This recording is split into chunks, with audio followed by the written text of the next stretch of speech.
731. 지금 이 순간부터 카운트다운이 시작됐습니다. 바로 강철의 노동자가 우리 일터로 출근하기까지 남은 시간입니다. 이게 무슨 뜬구름 잡는 소리냐고요? 불과 얼마 전까지만 해도 이건 먼 미래의 일이었습니다. 영화나 소설 속 이야기였죠? 하지만 더 이상은 아닙니다. 바로 오늘 우리 눈앞에 현실이 됐습니다. 사건의 시작은 미국 라스베이거스에서 열린 세계 최대 IT 전시회 CES 2026이었습니다. 현대자동차 그룹은 이 자리에서 모두를 놀라게 할 발표를 합니다. 바로 인간형 로봇 아틀라스의 양산형 모델을 전격 공개한 겁니다. 마치 사람처럼 두 발로 걷고 허리를 360도 돌려 부품을 옮기는 이 로봇은 단순한 기술 시연을 넘어섰습니다. 현대차는 여기서 한 발 더 나아가 2년 뒤인 2028년부터 아틀라스를 실제 자동차 생산 공장에 투입하겠다는 구체적인 계획까지 발표했습니다. 시장은 열광했습니다. 현대차는 피지컬 AI 기업으로 재평가받으며 주가가 폭등했죠. 하지만 이 화려한 무대 뒤편, 한국에서는 즉각 거대한 파문이 일었습니다. 현대자동차 노동조합이 결사 반대를 외치며 전면전을 선포한 겁니다. 노조는 소식지를 통해 이렇게 경고했습니다. 분명히 경고한다. 노사합의 없이는 단 한 대의 로봇도 현장에 들어올 수 없다는 것을 명심하라. 왜일까요? 노조는 이것을 인건비 절감을 통한 명백한 노동자 대체 시도라고 보고 있습니다. 그들의 주장은 이렇습니다. 로봇은 초기 구입비, 이후엔 유지비만 들기 때문에 장기적으로 이익을 극대화하려는 자본가에게 인력 감축에 아주 좋은 명분이 된다라는 거죠. 실제로 아틀라스는 24시간, 365일 일할 수 있습니다. 배터리가 떨어지면 스스로 충전하고 다시 현장으로 복귀하죠. 피곤해하지도 불평하지도 않습니다. 이것은 단순히 한 기업의 노사 갈등 문제가 아닙니다. 우리 모두의 이야기입니다. 기술 발전이라는 거대한 파도가 일터의 문을 부수고 들어오기 시작한 지금 우리는 무엇을 해야 할까요? 로봇을 우리의 일자리를 빼앗는 경쟁자로 봐야 할까요?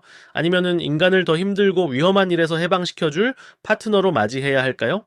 이 거대한 질문 앞에서 우리는 피할 수 없는 변화의 최전선에 서 있습니다.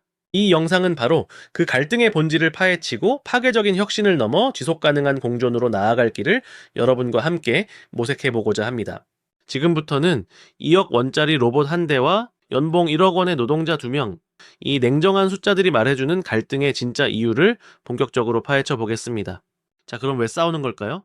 아틀라스 로봇 한 대의 가격 약 2억 원으로 추정됩니다. 그리고 2024년 기준 현대자동차 직원의 평균 연봉은 1억 1,700만 원 수준이었습니다. 생산직의 경우 각종 수당을 더하면 이보다 더 높아지기도 하죠. 편의상 1억 원으로 잡아도 로봇 한 대는 숙련된 노동자 2명의 1년치 연봉과 맞먹는 셈입니다. 그러나 노동자는 하루 8시간, 주 5일 일합니다. 잔업과 특근을 해도 한계가 있죠? 피로를 느끼고 휴식이 필요하며 때로는 아프기도 합니다. 당연한 인간의 권리입니다. 반면 로봇은 어떻습니까? 24시간 내내 일할 수 있습니다. 지치지 않고 불평하지 않으며 노조를 결성하지도 않습니다. 잠시 멈추는 건 배터리를 충전하거나 정비를 받을 때뿐이죠. 단순히 계산해도 로봇 한 대는 최소 3명의 노동자가 3교대로 일하는 몫을 해낼 수 있습니다. 데이터를 볼까요? 제조업에 로봇을 도입했을 때 투자 비용을 회수하는 데 걸리는 시간, 즉 ROI는 점점 짧아지고 있습니다. 과거에는 수년이 걸렸지만 로봇 가격은 내려가고 인건비는 계속 오르면서 이제는 1년에서 2년 사이로 단축되는 경우도 많아지고 있습니다. 2억 원짜리 로봇이 3인분의 일을 해낸다면 회사는 1년도 안 돼서 투자비를 뽑고도 남는다는 계산이 나옵니다. 이게 바로 회사가 주장하는 경제 논리의 핵심입니다. 하지만 회사는 단순히 돈 문제만이 아니라고 말합니다. 이건 생존 전략이라는 겁니다. 왜 그럴까요? 첫째, 글로벌 경쟁이 너무 치열합니다. 테슬라의 기가팩토리는 무서운 속도로 자동화 수준을 높이고 있고 일본과 독일의 자동차 회사들 역시 스마트 팩토리 전환에 사활을 걸고 있습니다.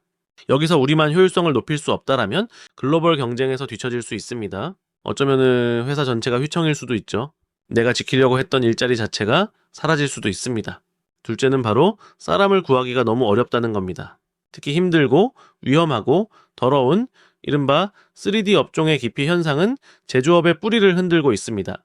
실제로 국내 제조업의 인력 부족률은 계속해서 심각한 수준을 보이고 있습니다.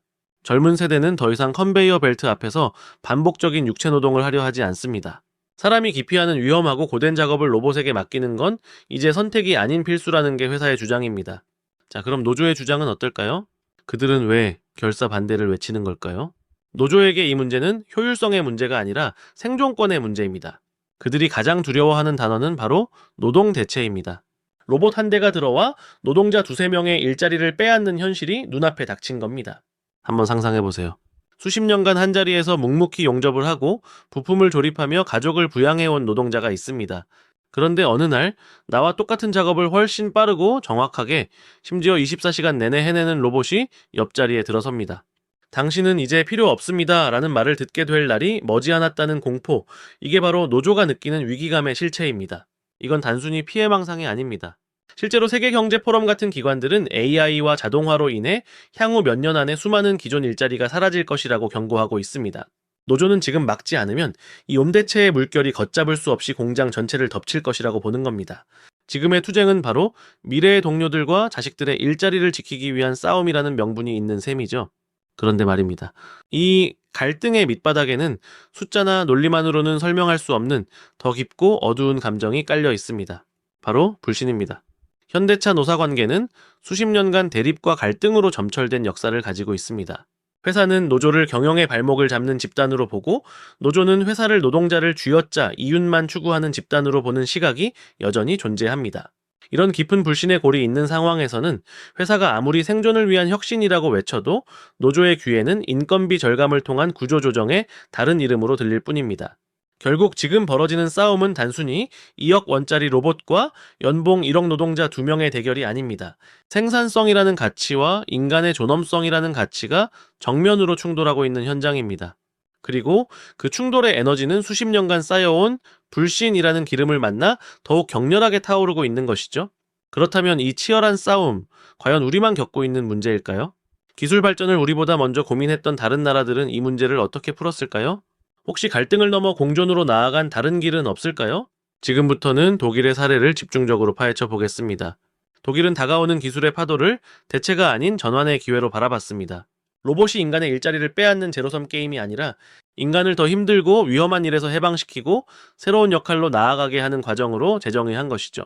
이 거대한 전환의 설계도가 바로 독일 정부가 2011년부터 추진한 인더스트리 4.0 전략입니다.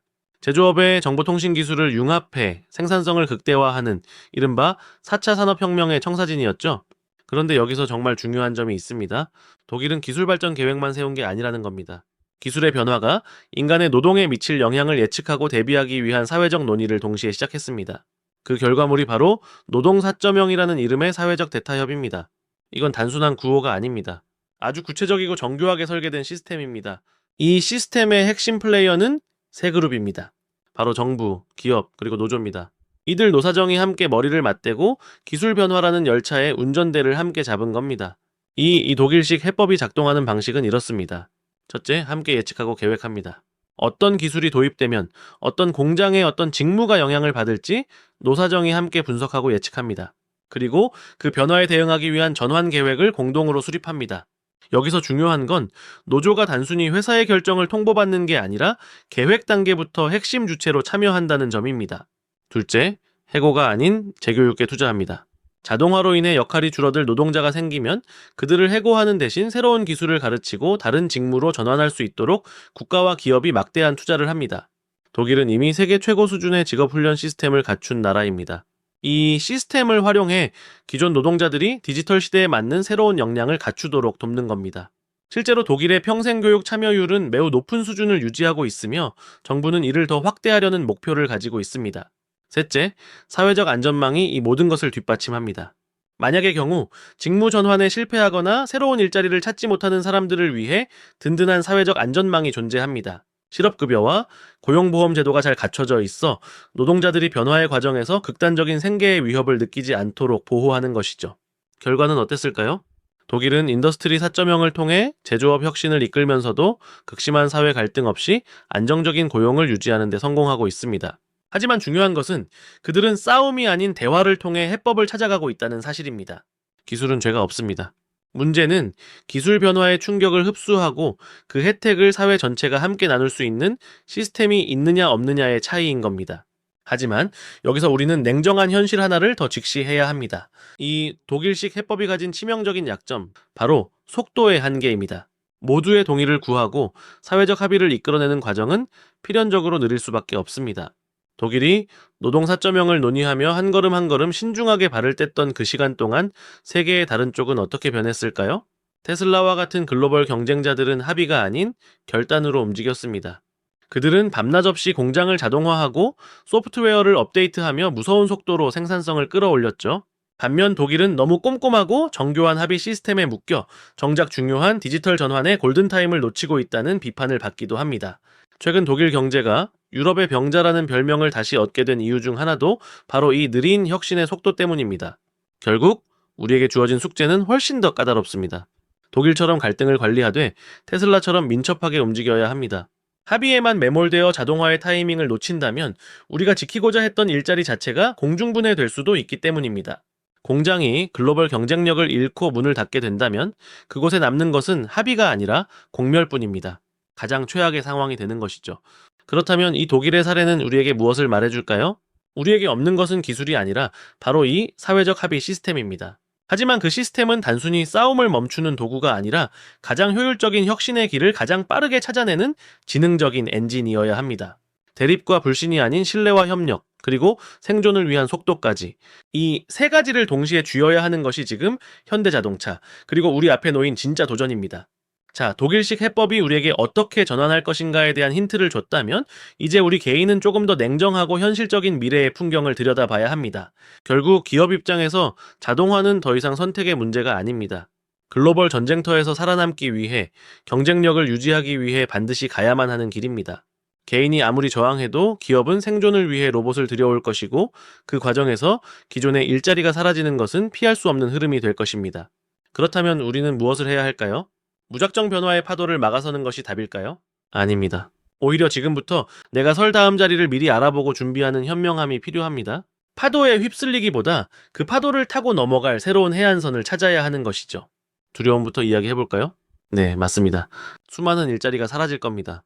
반복적인 사무직, 데이터 입력, 조립 라인의 단순 작업처럼 기계가 더 잘할 수 있는 일들이죠. 세계경제포럼은 2030년까지 현재 일자리의 상당수가 변화를 겪을 것이며 수천만 개의 일자리가 사라질 수 있다고 예측합니다. 하지만 여기서 우리가 주목해야 할 것은 사라지는 일자리 뒤에 숨겨진 새로운 기회입니다. 놀랍게도 같은 보고서는 사라지는 일자리보다 훨씬 더 많은 약 1억 7천만 개의 새로운 일자리가 창출될 것이라고 전망합니다. 낡은 건물이 무너진 자리에 더 높고 튼튼한 빌딩이 들어서는 것처럼 말이죠. 그렇다면 우리가 지금부터 눈여겨보고 준비해야 할 다음 자리는 구체적으로 어떤 모습일까요? 그렇다면 도대체 어떤 새로운 일자리들이 생겨나는 걸까요? 단순히 AI에게 질문을 던지는 수준을 넘어 기계가 범접할 수 없는 전문성을 가진 직업들이 떠오르고 있습니다. 첫째, 로봇 협업 시스템 설계자입니다. 단순히 로봇을 배치하는 게 아닙니다. 인간의 유연함과 로봇의 정교함이 만나는 동선을 짜는 일입니다. 로봇이 부품을 가져오면 인간이 조립하고 다시 로봇이 검수하는 이 복잡한 시나리오를 설계하는 오케스트라 지휘자 같은 역할이죠. 로봇이 많아질수록 이들을 조화롭게 운영할 전문 인력의 몸값은 천정부지로 솟을 겁니다. 둘째, 디지털 트윈 시뮬레이션 전문가입니다. 이제 공장을 짓기 전 가상세계의 똑같은 공장을 먼저 만듭니다. 여기서 수만 번의 시뮬레이션을 돌려 사고를 예방하고 효율을 극대화하죠. 이 가상 공장을 관리하고 현실과 동기화하는 사람, 즉 디지털 세계의 공장장이 미래 제조업의 핵심 인재가 될 것입니다. 셋째, 첨단 로봇 유지보수 엔지니어입니다. 로봇은 24시간 일할 수 있지만 고장도 납니다. 2억 원짜리 아틀라스가 멈췄을 때 AI가 해결하지 못하는 미세한 기계적 결함이나 소프트웨어 충돌을 진단하고 수리하는 로봇 전문 의사입니다. 육체 노동과 고도의 엔지니어링 지식이 결합된 이 직업은 로봇 시대에 가장 대체하기 어려운 강력한 전문직이 될 것입니다. 자, 이런 직업들이 먼 미래의 이야기처럼 들리시나요? 그렇지 않습니다. 이미 우리 곁에서 현실이 되고 있습니다. 로봇과 인간이 서로의 일자리를 빼앗는 경쟁자가 아니라 서로의 능력을 극대화하는 파트너가 되는 현장이 속속 등장하고 있죠. 가장 대표적인 사례가 바로 현대차 그룹의 싱가포르 스마트 팩토리입니다. 이곳에서 사람은 더 이상 컨베이어 벨트에 묶여 반복 노동을 하지 않습니다. 대신 200여 대의 로봇이 움직이는 공장을 지휘하고 세밀한 품질을 검수하며 예기치 못한 문제를 해결하는 컨트롤 타워 역할을 수행하죠. 힘든 일, 위험한 일은 로봇에게 맡기고 인간은 자신만이 할 수 있는 창의적인 판단과 소통에 집중하는 것. 이것이 바로 우리가 미리 알아보고 준비해야 할 다음 자리의 실체입니다. 결국 기술의 발전 앞에서 우리가 가져야 할 태도는 막연한 두려움이나 거부가 아닙니다. 기업이 생존을 위해 자동화를 선택하듯 우리 역시 스스로의 생존과 성장을 위해 새로운 기술의 파도에 올라타는 법을 배워야 합니다. 적응과 재교육을 통해 나만의 새로운 해안선을 찾는 것, 그것이 이 거대한 변화의 시대를 살아가는 가장 현실적이고도 확실한 액션 플랜입니다. 그런데 여기서 또 다른 거대한 질문이 생깁니다. 이렇게 로봇과 인간이 환상적인 팀워크로 생산성을 어마어마하게 끌어올린다고 해봅시다. 그로 인해 창출되는 막대한 부는 과연 누구의 몫이 되어야 할까요? 로봇을 소유한 소수의 자본가에게만 돌아가는 것이 과연 공정할까요? 만약 로봇이 벌어들인 돈으로 세금을 걷어서 사회 전체가 함께 나눌 수 있다면 어떨까요? 지금부터는 바로 이 도발적인 상상, 로봇세와 기본소득에 대한 논의의 판을 본격적으로 열어보겠습니다. 이 아이디어에 본격적으로 불을 지핀 사람은 의외의 인물입니다. 바로 마이크로소프트의 창업자 빌 게이츠입니다. 그는 2017년에 한 인터뷰에서 이렇게 말했습니다. 인간 노동자가 하던 일을 로봇이 대신한다면, 그리고 그 인간 노동자가 소득세를 냈었다면 로봇 역시 비슷한 수준의 세금을 내야 합니다. 왜 그랬을까요? 빌 게이츠의 생각은 이렇습니다. 자동화로 인해 사라진 일자리는 곧 세금 수입의 감소로 이어집니다. 그 노동자가 냈을 소득세, 사회보험료가 사라지는 거죠. 그런데 사회는 여전히 노인들을 부양해야 하고 아이들을 가르쳐야 하며 아픈 사람들을 돌봐야 합니다. 이 구멍난 재정을 어떻게 메울 것이냐는 질문에 그는 로봇에게서 그 답을 찾자고 제안한 겁니다. 실제로 그때 당시에 이 제안은 전 세계에 큰 파장을 일으켰습니다. 유럽 의회에서는 로봇에 법적 지위를 부여하는 논의가 벌어졌고 우리나라를 포함한 많은 나라에서 정치권과 학계를 중심으로 뜨거운 논쟁이 이어졌습니다. 물론 반대 의견도 만만치 않습니다. 로봇세에 반대하는 사람들은 이렇게 주장합니다. 첫째, 혁신의 발목을 잡을 수 있다는 겁니다. 기업들이 세금 부담 때문에 로봇 도입을 망설이게 되면 결국 국가 전체의 생산성이 저하되고 기술 경쟁에서 뒤처질 수 있다는 우려죠. 둘째, 도대체 로봇에게 어떻게 세금을 매길 것이냐는 현실적인 문제가 있습니다. 공장의 로봇팔 하나를 로봇 한 대로 볼 건가요? 아니면 소프트웨어는 어떻게 할 건가요? 과세 기준이 아주 모호하다는 지적입니다. 실제로 유럽의회에 제출되었던 초기 법안도 이러한 반대와 현실적인 어려움 때문에 부결되기도 했습니다. 하지만 이 논의가 여기서 멈춘 것은 아닙니다. 오히려 더 큰 질문으로 진화하고 있습니다. 로봇세를 걷어서 그걸로 뭘 할 것인가? 바로 이 지점에서 보편적 기본소득이라는 개념과 만나게 됩니다.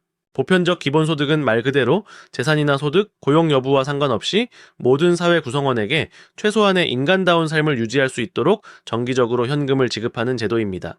AI와 자동화로 인해 대량 실업이 현실화될 수 있다는 불안감 속에서 기본소득은 기술 발전이 가져올 충격에 대비하는 가장 강력한 사회 안전망으로 주목받기 시작했습니다. 한번 상상해보세요. 로봇이 우리 대신 공장에서 일하고 그 로봇이 낸 세금이 매달 꼬박꼬박 우리의 계좌로 들어옵니다. 우리는 더 이상 생계를 위해 원치 않는 노동을 억지로 할 필요가 없어집니다. 대신 정말 하고 싶었던 창의적인 일에 도전하거나 가족과 더 많은 시간을 보내거나 지역사회를 위해 봉사할 수도 있겠죠. 일자리의 상실이 곧바로 생존의 위기로 이어지지 않는 사회, 기술 발전의 혜택을 모두가 함께 누리는 사회, 이것이 바로 로봇세와 기본소득이 꿈꾸는 미래의 모습입니다. 그리고 최근에는 이와 비슷하게 일론 머스크도 미래 예측을 했었죠. 다만 그는 빌 게이츠의 로봇세처럼 세금을 걷어 재원을 마련하는 대신 AI와 로봇이 생산성을 폭발적으로 높여 희소성 없는 풍요의 시대를 열 것이라고 봅니다. 머스크는 기본소득이 아니라 보편적 고소득이 도래할 것으로 예측하며 노동이 선택적 취미가 되는 미래를 제시합니다. 물론 이것은 아직 완성된 해답이 아닙니다. 얼마를 걷고 얼마를 나눠줘야 하는지, 재원은 충분한지, 사람들의 근로 의욕을 떨어뜨리지는 않을지 수많은 질문들이 남아 있습니다. 현대차 노사의 갈등처럼 자동화 문제를 개별 기업의 울타리 안에 가둬두고 누가 이기고 지느냐의 싸움으로만 바라봐서는 결코 큰 그림을 볼 수 없습니다. 더 큰 그림은 기술 발전으로 창출된 부를 어떻게 나눌 것인가? 이것은 우리 사회 전체가 함께 풀어야 할 미래 분배 시스템에 대한 거대한 철학적 질문이기 때문입니다. 자, 지금까지 우리는 갈등의 현실을 직시했고 독일식 해법을 통해 대화의 가능성을 봤으며 새롭게 태어나는 일자리와 로봇세, 그리고 보편적 고소득이라는 담대한 상상까지 넘나들었습니다. 하지만 이 모든 논의가 그래서 우리는 뭘 해야 하는가? 라는 질문 앞에서 멈춘다면 무슨 소용이 있을까요? 막연한 불안과 추상적인 구호만으로는 단 한 걸음도 앞으로 나아갈 수 없습니다. 우리가 가장 먼저 인정해야 할 냉정한 현실은 이것입니다. 자동화는 이제 거스를 수 없는 거대한 시대적 흐름이라는 사실입니다. 기업은 생존을 위해 로봇을 선택할 것이고 기술은 우리가 멈추라고 해서 멈추지 않을 겁니다. 그렇기에 이 폭풍 속에서 살아남으려면 이제는 개인이 스스로를 무장하고 준비해야만 합니다. 로봇과 AI가 절대로 할 수 없는 일을 찾아 내 다음 자리를 선점해야 합니다. 앞서 말씀드린 로봇 협업 시스템 설계자나 유지보수 엔지니어처럼 기계가 범접할 수 없는 인간만의 창의적 판단과 복합적인 문제 해결 능력이 필요한 영역으로 옮겨가야 합니다. 이것은 단순히 공부가 아니라 생존을 위한 이동입니다. 물론 일론 머스크의 예측처럼 진짜 먼 훗날에는 로봇이 모든 노동을 대신해 인간이 노동 없이도 보편적 고소득을 누리며 사는 풍요의 시대가 올지도 모릅니다. 하지만 설령 그런 시대가 온다고 해도 그 과정까지의 과도기를 버텨내고 내 설 자리를 지켜내는 것은 결국 지금 이 순간 우리 자신의 몫입니다. 시스템이 나를 보호하기를 기다리기보다 내가 먼저 변화의 파도에 올라타야 합니다. 결국 기술은 죄가 없습니다.